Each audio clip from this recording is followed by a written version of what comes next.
श्रीगुरुभ्यो नमः हरिः ओम् योऽन्तः प्रविश्य मम वाचमिमां प्रसक्तां सञ्जीवयत्यखिलशक्तिधरस्वधाम्ना अन्यांश्च हस्तचरणश्रवणत्वगादीन् प्राणान् नमो भगवते पुरुषाय तुभ्यं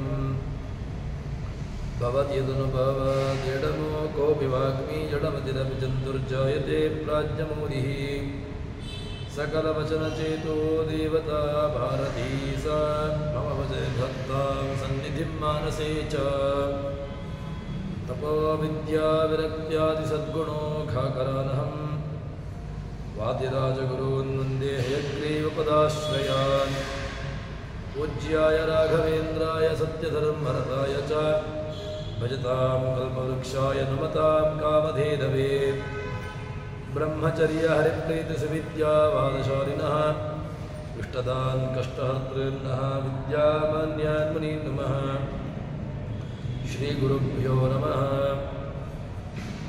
भद्रं कर्णे विष्णुयामदेवाः भद्रं पश्येमाक्षभिर्यजत्राः स्थिरैरङ्गैस्तुष्टुवांसस्तनूभिः व्यशेमदेवहितं यदायुः स्वस्ति न इन्द्रो वृद्धश्रवाः स्वस्ति न पूषा विश्ववेदाः स्वस्ति नस्तार्क्ष्यो अरिष्टनेमिः स्वस्ति नो बृहस्पतिर्दधातु श्रीगुरुभ्यो नमः हरिः ओम्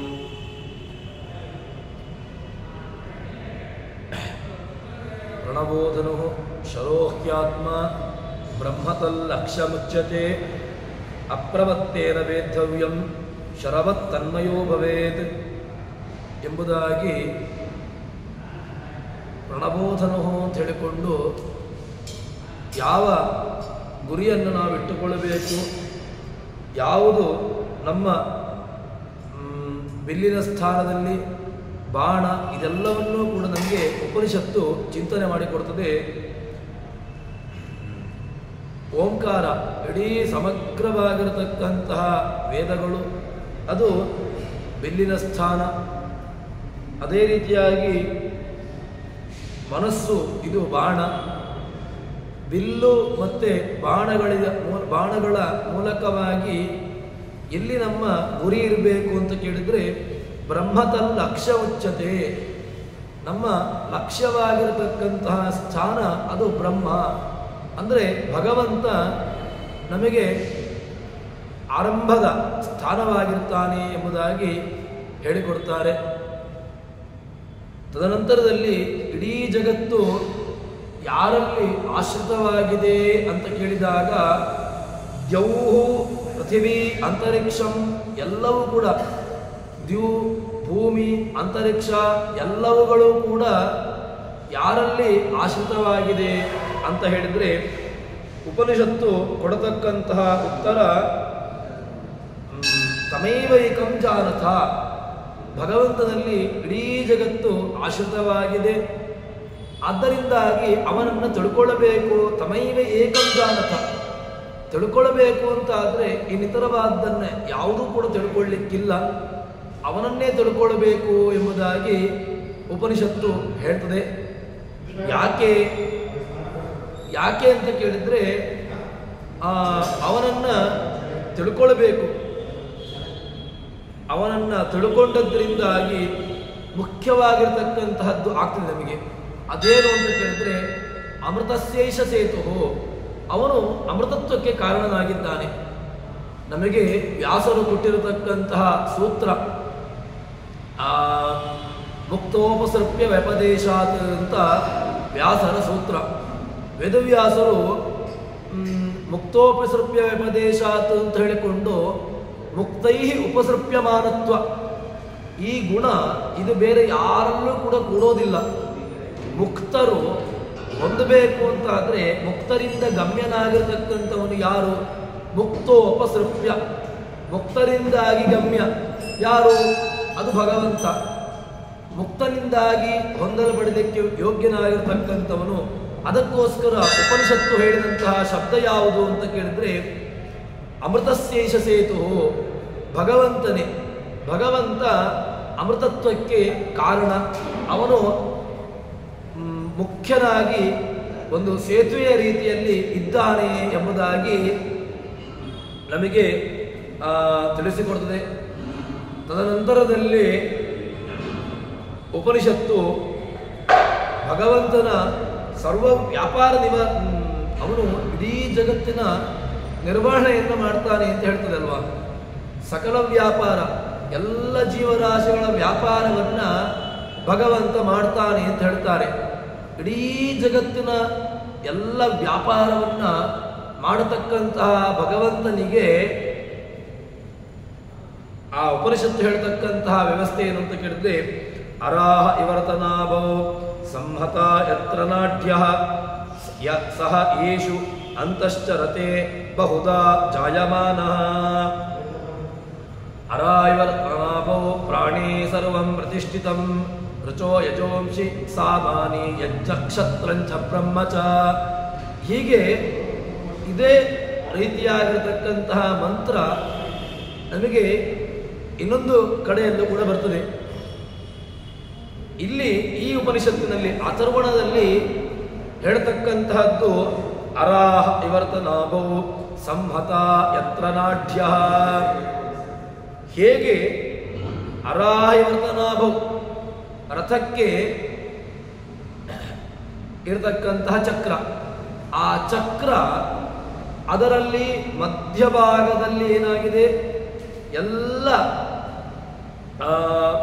ನಾಭಿ, ಅದರ ನಾಭಿಯ ಜಾಗದಲ್ಲಿ ಎಲ್ಲ ಉಳಿದಂತಹ ಕಡ್ಡಿಗಳು, ಆ ಅರಗಳು ಬಂದು ಅಲ್ಲಿ ಸೇರಿಕೊಂಡುಂಟು. ಅಂದರೆ ಅದನ್ನು ಗಟ್ಟಿಯಾಗಿ ಹಿಡಿದುಕೊಂಡುಂಟು. ಹೇಳ್ತದೆ ಉಪನಿಷತ್ತು ಹೇಳ್ತಕ್ಕಂತಹದ್ದು, ರಥದ ಮಧ್ಯಭಾಗದಲ್ಲಿ ಎಲ್ಲ ಆ ಸ್ಪೋಕ್ಸ್ ಕಡ್ಡಿಗಳು ಅದೇನಾಗಿದೆ ಅಂತ ಕೇಳಿದ್ರೆ ಮಧ್ಯಭಾಗದಲ್ಲಿ ಹಿಡಿದುಕೊಂಡುಂಟು. ಅದೇ ರೀತಿಯಾಗಿ ಸಂಹತ ಯತ್ರ ನಾಢ್ಯ ಸ ಯೇಷು ಅಂತಶ್ಚರತೆ. ಈ ಶರೀರದಲ್ಲಿರ್ತಕ್ಕಂತಹ, ಹೃದಯದಲ್ಲಿರ್ತಕ್ಕಂತಹ ಹರಿಯನ್ನ ಇಡೀ ದೇಹದಲ್ಲಿರ್ತಕ್ಕಂತಹ ನಾಡಿಗಳು ಆಶ್ರಯವನ್ನು ಪಡೆದುಕೊಂಡುಂಟು. ಭಗವಂತನನ್ನೇ ಆಶ್ರಯವನ್ನು ಪಡೆದುಕೊಂಡು ಇಡೀ ಜಗತ್ತಿನಲ್ಲಿರ್ತಕ್ಕಂತಹ ಎಲ್ಲರೂ ಕೂಡ ಯಾರನ್ನ ಆಶ್ರಯ ಪಡೆದುಕೊಂಡಿದ್ದಾರೆ ಅಂತ ಕೇಳಿದ್ರೆ ಸ ಯೇಷು ಅಂತಶ್ಚರತೆ, ಅವನೇ ಇಡೀ ಜಗತ್ತಿನ ಜೀವರಾಶಿಗಳನ್ನು ತನ್ನ ಹಿಡಿತದಲ್ಲಿಟ್ಟುಕೊಂಡಿದ್ದಾನೆ. ಯಾಕೆ ಅಂತ ಕೇಳಿದರೆ ಉಪನಿಷತ್ತು ಹೇಳುವಂತಹದ್ದು ಸ ಯೇಷು ಅಂತಶ್ಚರತೆ, ಹೃದಯದಲ್ಲಿರ್ತಕ್ಕಂತಹ ಭಗವಂತ ಅವನನ್ನು ಇಡೀ ಜಗತ್ತಿನಲ್ಲಿರ್ತಕ್ಕಂತಹ ಎಲ್ಲ ನಮ್ಮ ದೇಹದಲ್ಲಿರ್ತಕ್ಕಂತಹ ನಾಡಿಗಳು, ನಮ್ಮ ದೇಹದಲ್ಲಿರ್ತಕ್ಕಂತಹ ಎಲ್ಲ ದೇವತೆಗಳು ಅವನನ್ನು ಆಶ್ರಯವನ್ನು ಪಡೆದುಕೊಂಡಿದ್ದಾರೆ.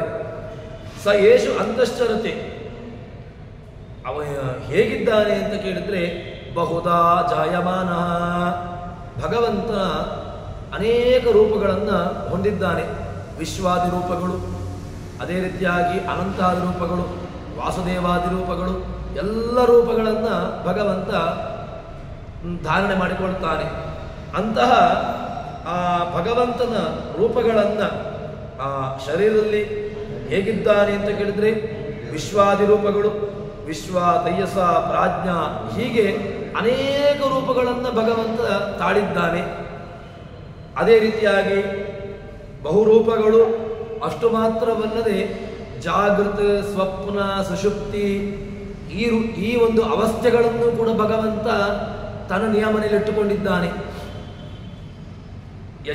ಎಚ್ಚರದ ರೂಪ, ನಾವು ಎಚ್ಚರವಾಗಿದ್ದಾಗ ಭಗವಂತನ ವಿಶ್ವನಾಮಕನಾಗಿರ್ತಕ್ಕಂತಹ ರೂಪ ನಮ್ಮನ್ನು ಎಚ್ಚರವಾಗಿರಿಸ್ತದೆ. ಜೀವರಾಶಿ ಎಚ್ಚರವಾಗಿದ್ದಾನೆ ಅಂತಾದರೆ ಹೇಗೆ ಎಚ್ಚರವಾಗಿದ್ದಾನೆ? ಅವನು ವಿಶ್ವನಾಮಕನಾಗಿರ್ತಕ್ಕಂತಹ ಭಗವಂತನ ಅನುಗ್ರಹ ಇದೆ, ಅದಕ್ಕೋಸ್ಕರ ಎಚ್ಚರವಾಗಿದ್ದಾನೆ. ಇನ್ನು ತೈಜಸ ರೂಪ, ಇನ್ನು ಪ್ರಾಜ್ಞರೂಪ, ತುರಿಯ ರೂಪ, ಇದು ಕೊನೆಯ ರೂಪ. ಈ ರೂಪಗಳ ಮೂಲಕವಾಗಿ ಭಗವಂತ ಶರೀರದಲ್ಲಿ ಎಲ್ಲರನ್ನೂ ಕೂಡ, ಎಲ್ಲ ಜೀವರಾಶಿಗಳನ್ನು ಕೂಡ ತಾನು ಧಾರಣೆ ಮಾಡಿಕೊಂಡಿದ್ದಾನೆ. ಹೀಗೆ ಅಜಾಯಮಾನೋ ಬಹುಧಾ ವಿಜಾಯತೆ ಅಂತ ನಮಗೆ ವೇದ ಮಂತ್ರ ಹೇಳ್ತದೆ. ಅಜಾಯಮಾನೋ ಬಹುಧಾ ವಿಜಾಯತೆ, ಪುರುಷ ಸೂಕ್ತದಲ್ಲಿ ಹೇಳ್ತಕ್ಕಂತಹದ್ದು. ಅಜಾಯಮಾನ, ಅವನಿಗೆ ಹುಟ್ಟಿಲ್ಲತಕ್ಕಂಥವನಿಗೆ ಬಹುಧಾ ವಿಜಾಯತೆ, ಹುಟ್ಟಿಲ್ಲ ಆದರೆ ಬಹುರೂಪಗಳನ್ನು ಹೊಂದುತ್ತಾನೆ ಅಂತ ಹೇಳಿದ್ರೆ ವಿರುದ್ಧ ಅಲ್ವಾ ಅಂತ ಕೇಳಿದ್ರೆ ಅಜಾಯಮಾನ ಹೌದು. ಏನು ಅಜಾಯಮಾನ ಅಂತ ಹೇಳಿದ್ರೆ ನಮ್ಮ ನಿಮ್ಮಂತೆ ಇರತಕ್ಕಂತಹ ರೂಪಗಳು, ನಮ್ಮ ನಿಮ್ಮಂತೆ ಇರತಕ್ಕಂತಹ ಹುಟ್ಟು ಅವನಿಗಿಲ್ಲ. ಯಾಕೆ? ಅವನಿಗೆ ಯಾವುದೋ ಒಂದು ಪುರುಷ ನಿಮಿತ್ತವಾಗಿ ಅಥವಾ ಯಾವುದೋ ಒಂದು ಬಾಹ್ಯವಾಗಿರತಕ್ಕಂತಹ ನಿಮಿತ್ತದ ಮೂಲಕವಾಗಿ ಅವನಿಗೆ ಹುಟ್ಟಬೇಕು ಅಂತಿಲ್ಲ. ಅವನು ಹುಟ್ಟಬೇಕು ಅಂತ ಅನಿಸಿದ್ರೆ ಹುಟ್ಟುತ್ತಾನೆ, ಕಾಣಿಸಿಕೊಳ್ತಾನೆ ಅಷ್ಟೇ. ಹುಟ್ಟುವಿಕೆ ಅವನಿಗಿಲ್ಲ. ಆ ರಾಮನನ್ನರು ಇಟ್ಟುಕೊಳ್ಳಿ, ಕೃಷ್ಣನನ್ನು ಇಟ್ಟುಕೊಳ್ಳಿ, ಅಥವಾ ಇನ್ನಿತರ ಯಾವ ರೂಪಗಳನ್ನು ಬೇಕಾದರೂ ಇಟ್ಟುಕೊಳ್ಳಿ, ವೇದವ್ಯಾಸ ರೂಪವನ್ನು ಇಟ್ಟುಕೊಂಡರೂ ಕೂಡ ಸತ್ಯವತಿ ಪರಾಶರಲ್ಲಿ ನಿಮಿತ್ತವನ್ನಾಗಿಟ್ಟುಕೊಂಡು ಅವನು ತೋರ್ಪಡಿಸಿದಷ್ಟೇ ಹೊರತು ತಾನು ಹುಟ್ಟಲಿಲ್ಲ. ಅಜಾಯಮಾನ ಬಹುಧಾ ವಿಜಾಯತೆ, ತಾನು ಏನು ಮಾಡ್ತಾನೆ, ಬಹುಪ್ರಕಾರವಾಗಿ ತಾನು ರೂಪಗಳನ್ನು ತಾಳ್ತಾನಷ್ಟೇ.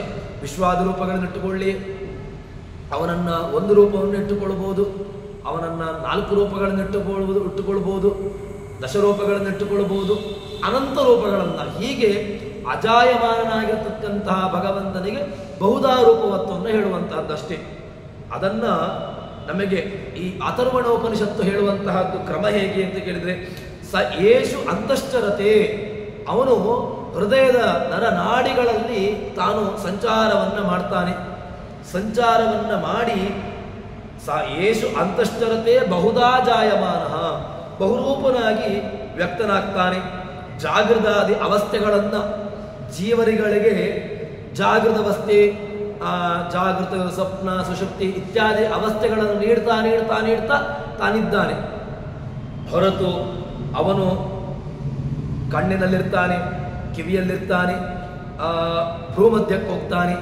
ಅದೇ ರೀತಿಯಾಗಿ ಒಂದೊಂದು ಅವಸ್ಥೆಗಳನ್ನು ಹೊಂದುವಾಗ, ಜಾಗೃತ ಅವಸ್ಥೆಯನ್ನು ಹೊಂದುವಾಗ, ಸ್ವಪ್ನಾವಸ್ಥೆ, ಸುಷುಪ್ತ್ಯವಸ್ಥೆಯನ್ನು ಹೊಂದುವಾಗ ಕಣ್ಣಿನಲ್ಲಿರ್ತಾನೆ, ಭ್ರೂಮಧ್ಯಕ್ಕೆ ಬರ್ತಾನೆ, ಅದೇ ರೀತಿಯಾಗಿ ಕಂಠಕ್ಕೆ ಬರ್ತಾನೆ ಅಂತ ಉಪನಿಷತ್ತು ಒಂದೊಂದು ರೂಪಗಳನ್ನು ಚಿಂತನೆ ಮಾಡ್ತದೆ. ಭಗವಂತ ಕಂಠ ಮಧ್ಯದಲ್ಲಿರ್ತಾನೆ ಅಂತ ಹೇಳ್ತಾರೆ. ಅದೇ ರೀತಿಯಾಗಿ 2 ಕಣ್ಣುಗಳ ಮಧ್ಯದಲ್ಲಿರ್ತಕ್ಕಂತಹ ಭ್ರೂವಿನ ಮಧ್ಯದಲ್ಲಿ ಬರ್ತಾನೆ ಅಂತ ಹೇಳ್ತಾರೆ. ಈ ಎಲ್ಲ ರೂಪಗಳನ್ನಿದ್ದುಕೊಂಡು ಕೆಲವು ಸಂದರ್ಭದಲ್ಲಿ ಒಂದೊಂದು ಕಡೆಗಳಿಗೆ ಬಂದಾಗ ಅವನು ಸ್ವಪ್ನವನ್ನು ಕೊಡ್ತಾನೆ, ಒಂದೊಂದು ಕಡೆಗೆ ಹೋದಾಗ, ಕಂಠ ಮಧ್ಯಕ್ಕೆ ಹೋದಾಗ ಅವನು ಪೂರ್ಣವಾಗಿ ಸುಷುಪ್ತ್ಯವಸ್ಥೆ, ಅವನು ಏನು ದೇಹದ ಪರಿವೆಯನ್ನು ಬಿಟ್ಟು ತಾನಿರ್ತಾನೆ. ಇಂತಹ ಅವಸ್ಥೆಗಳನ್ನು ಕೊಡತಕ್ಕಂಥವನು ಭಗವಂತ ಎಂಬುದಾಗಿ ನಮಗೆ ಹೇಳ್ತಾರೆ. ಅದನ್ನು ಒಂದೊಂದು ವ್ಯವಸ್ಥೆಗಳನ್ನು ನಮಗೆ ಉಪನಿಷತ್ತೆ ಭಾಷ್ಯಕಾರರು ಹೇಳ್ತಾರೆ. ಹೃದಯಸ್ಥ ಸದಾ ವಿಷ್ಣು ಬಹುಧಾ ಚೈಕದಾ ಭವನ್ ಚರತಿ ಸ್ವೇಚ್ಛಯೈವಾಂತಹ ಸರ್ವಜೀವಾನ್ ನಿಯಾಮಯನ್. ಭಗವಂತ ಹೇಗಿರ್ತಾನೆ ಅಂತ ಕೇಳಿದ್ರೆ, ಹೃದಯಸ್ಥ ಸದಾ ವಿಷ್ಣು, ಹೃದಯದಲ್ಲಿರ್ತಾನೆ ಭಗವಂತ. ಸದಾ ವಿಷ್ಣು, ದೇಹದಲ್ಲಿ ಹೃದಯದಲ್ಲಿ ನಾನು ಅಂತ ಹೇಳಿದಾಗ ಎಲ್ಲರೂ ಕೂಡ, ಯಾವ ಮೂರ್ಖನಾಗಿದ್ದರೂ ಕೂಡ, ಯಾವ ಅಜ್ಞಾನಿಯಾಗಿದ್ದರೂ ಕೂಡ ನಾನು ಅಂತ ಹೇಳುವಂತಹದ್ದು ಇಲ್ಲಿ. ನಾನು ಅಂತ ಹೇಳಿಕೊಂಡು ತಲೆಯನ್ನು ಮುಟ್ಟಿಕೊಳ್ಳೋದಿಲ್ಲ, ನಾನು ಅಂತ ಹೇಳಿಕೊಂಡು ಹೊಟ್ಟೆಯನ್ನು ಮುಟ್ಟಿಕೊಳ್ಳೋದಿಲ್ಲ. ನಾನು ಮಾಡಿದೆ ಅಂತ ಹೇಳಿಕೊಂಡು ನಾನು ಎಂಬುದನ್ನು ಉದ್ದೇಶಪೂರ್ವಕವಾಗಿ ಹೇಳಿದಾಗ ಏನು ಹೇಳ್ತಾನೆ, ನಾನು ಎಂಬುದನ್ನು ಇಲ್ಲಿ ಹೇಳ್ತಾನೆ. ಯಾಕೆ ಇಲ್ಲಿಯೇ ಹೇಳಬೇಕು? ಕೈಯನ್ನು ಮುಟ್ಟಿಕೊಳ್ಬೋದಲ್ವ? ನಾನು ಮಾಡಿದೆ ಅಥವಾ ನಾನು ಮಾಡಿದೆ ಅಂದರೆ ತಲೆಯನ್ನು ಮುಟ್ಟಿಕೊಳ್ಬೋದು, ಅಥವಾ ನಾನು ಮಾಡಿದೆ ಅಂತ ಹೊಟ್ಟೆಯನ್ನು ಮುಟ್ಟಿಕೊಳ್ಬೋದು, ಅಥವಾ ಕಾಲನ್ನು ಮುಟ್ಟಿಕೊಳ್ಬೋದು. ಯಾವ ದೇಹದ ಯಾವ ಭಾಗವನ್ನು ಕೂಡ ಮುಟ್ಟಿಕೊಳ್ಬೋದು. ನಾನು ಎಂಬುದನ್ನು ಯಾಕೆ ನಾವು ಇಲ್ಲಿಯೇ ಉದ್ದೇಶಪೂರ್ವಕವಾಗಿ ಹೇಳ್ತೇವೆ ಅಂತ ಕೇಳಿದ್ರೆ, ಅಲ್ಲಿ ನಾನು ಅಂತ ಇದ್ದಾನಲ್ವ, ಅದ್ಯಾರು ಕೇಳಿದ್ರೆ ಒಳಗಿರ್ತಕ್ಕಂಥವನು. ಆ ನಾನು ಅಂತ ಹೇಳಿಕೊಂಡು ಅಹಂ ಎಂಬುದಾಗಿ ಯಾಕೆ ಭಗವಂತನನ್ನ ಅಹಂ ಅಂತ ಹೇಳ್ತಾರೆ ಅಂತ ಕೇಳಿದ್ರೆ, ಅಹಂ ಶಬ್ದವಾಚ್ಯ ಭಗವಂತ. ಯಾಕೆ ಅಹಂ ಶಬ್ದವಾಚ್ಯ ಭಗವಂತ ಅಂತ ಕೇಳಿದ್ರೆ, ಅಹೇಯತ್ವಾದಹಂ.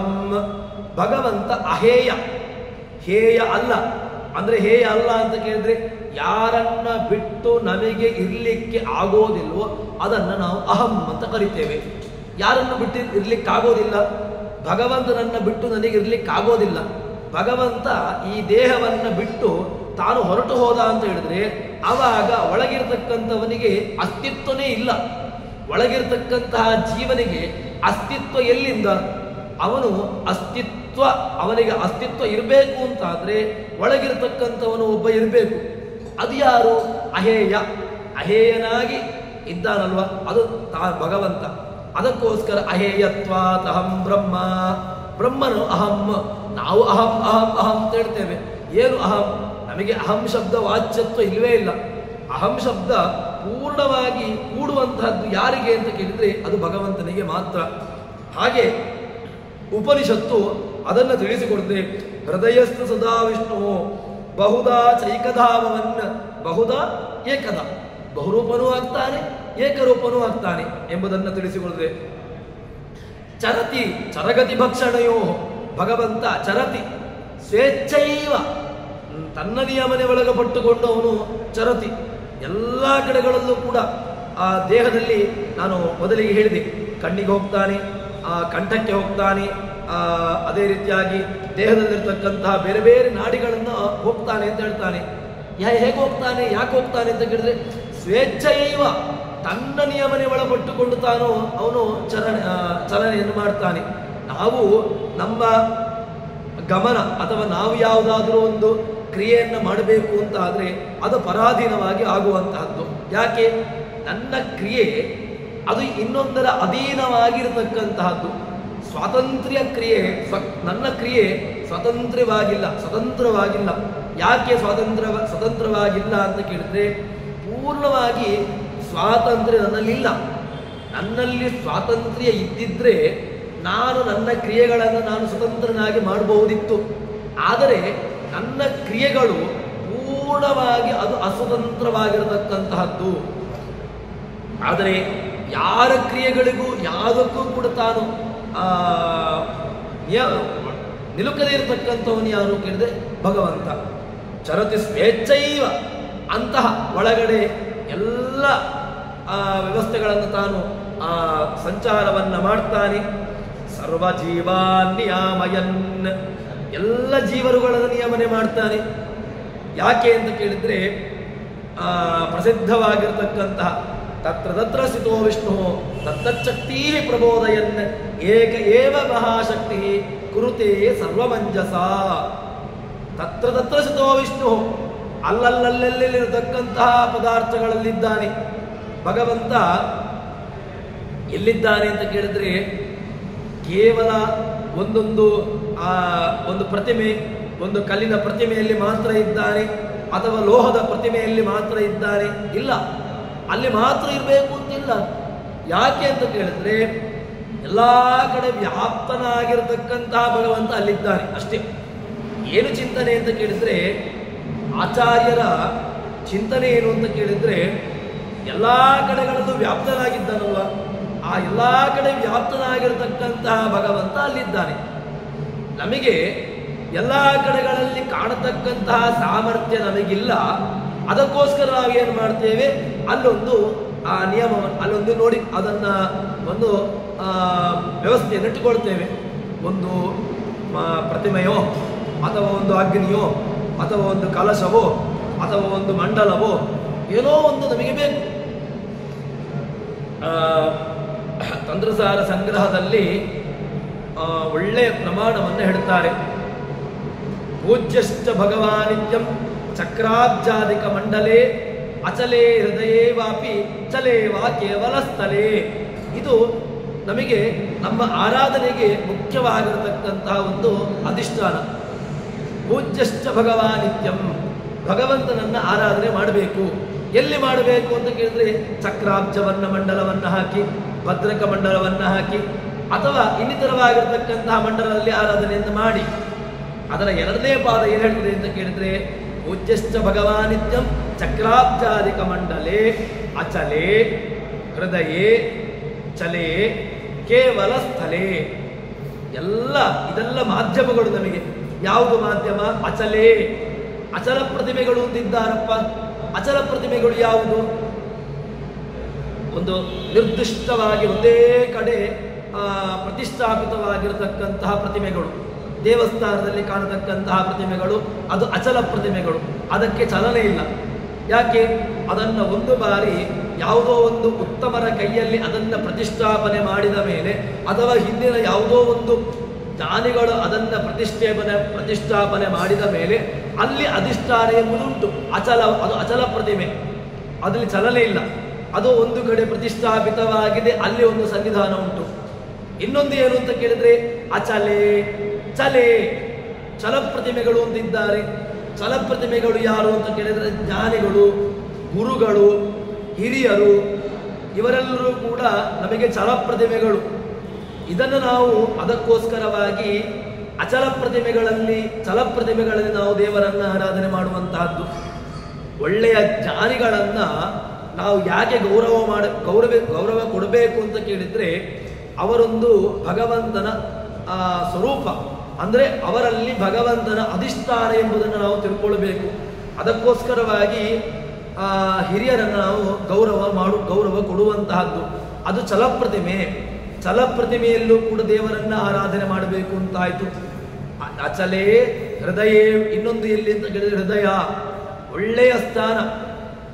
ಒಂದು ಮಾಲಿನ್ಯ ಆಗದೇ ಇರತಕ್ಕಂತಹದ್ದು. ಯಾವುದೋ ಒಂದು ಕಾಮ, ಕ್ರೋಧ, ಮದ, ಮೋಹಗಳಿಂದಾಗಿ ಮಲಿನವಾಗಿರಬಹುದು. ಆದರೆ ಇನ್ನಿತರವಾಗಿರ್ತಕ್ಕಂತಹ ಬಾಹ್ಯವಾಗಿರ್ತಕ್ಕಂತಹ ಕಶ್ಮಲಗಳು ಇದರಿಂದಾಗಿ ದೂಷಿತವಾಗುವುದಿಲ್ಲ. ಇನ್ನು ನೀವು ದೇವತಾ ಪ್ರತಿಮೆಯನ್ನಿಟ್ಟುಕೊಂಡ್ರೆ ಅದು ಅಶುದ್ಧಿ ಆಗ್ತದೆ. ಯಾಕೆ ಅಂತ ಕೇಳಿದ್ರೆ, ಅದರಲ್ಲಿ ಬಾಹ್ಯವಾಗಿರತಕ್ಕಂತಹ ಯಾವುದೋ ಒಂದು ಧೂಳು, ಕಶ್ಮಲಗಳು ಅದರಲ್ಲಿ ಕುಳಿತುಕೊಂಡು ಅದು ಮಲಿನವಾಗಬಹುದು. ಅಥವಾ ಇನ್ನು ಕೇವಲ ಸ್ಥಳ, ಭೂಮಿ ಮಾಧ್ಯಮದಲ್ಲಿಟ್ಟುಕೊಂಡಾಗ ಅದು ಕೂಡ ಒಂದು ರೀತಿಯಾಗಿ ಮಲಿನವಾಗಬಹುದು. ಆದರೆ ಮಲಿನವಾಗದೇ ಇರತಕ್ಕಂತಹ ಪ್ರತಿಮೆಗಳು ಅಂತ ಹೇಳಿದ್ರೆ ಅದು ಹೃದಯ, ಅಥವಾ ಗುರುಗಳು, ಶ್ರೇಷ್ಠ ಜ್ಞಾನಿಗಳು. ಇದು ಯಾವ ಕಾಲಕ್ಕೂ ಕೂಡ ಮಲಿನವಾಗೋದಿಲ್ಲ. ಈ ಅಧಿಷ್ಠಾನದಲ್ಲಿ ನಮಗೆ ಆ ಭಗವಂತನನ್ನ ಕಾಣುವಂತಹದ್ದು. ಅದಕ್ಕೋಸ್ಕರವಾಗಿ ಆ ದೇವರನ್ನ ಅಲ್ಲಿ ಕಾಣಬೇಕು ಎಂಬುದಾಗಿ ಹೇಳ್ತಾರೆ.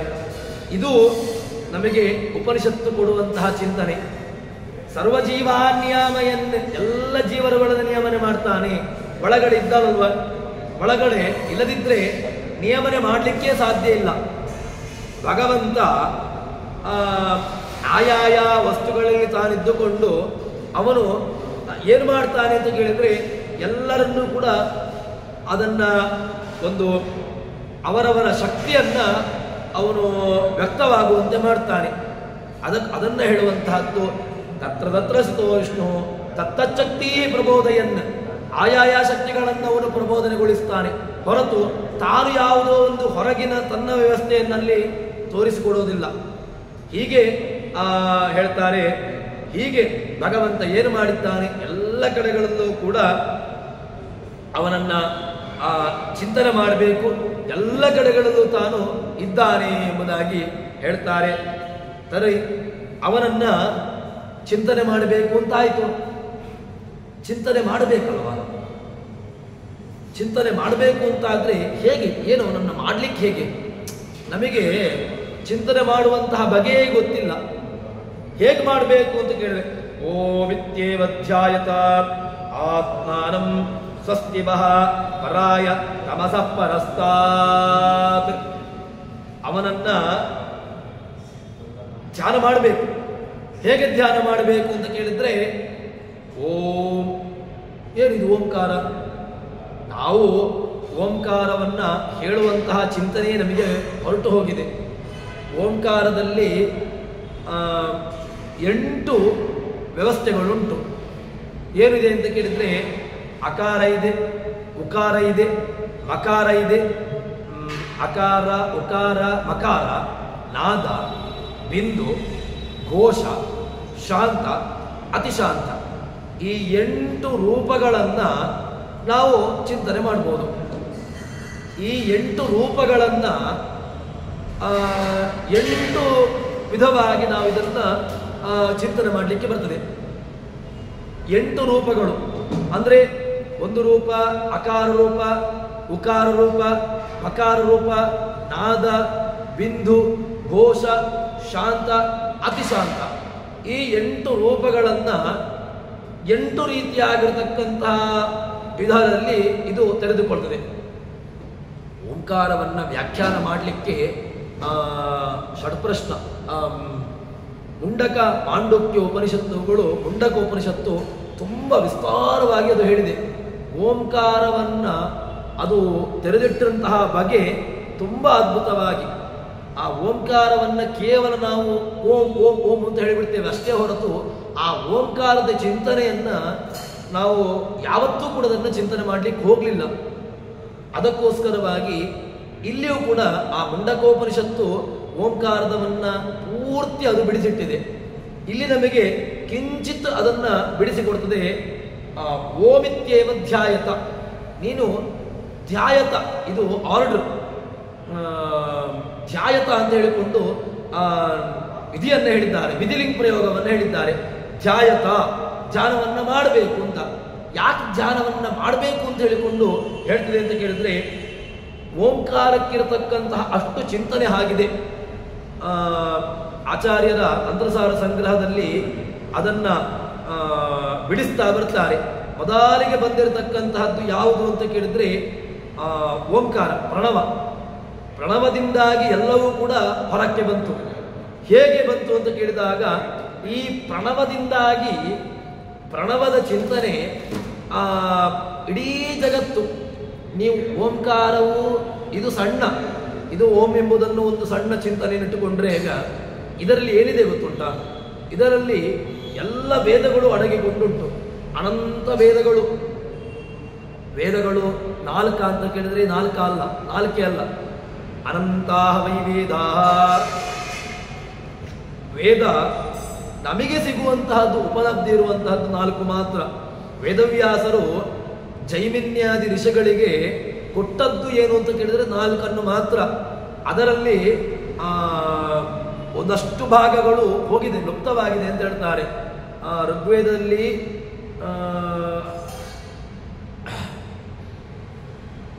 ಋಗ್ವೇದಕ್ಕೆ 21,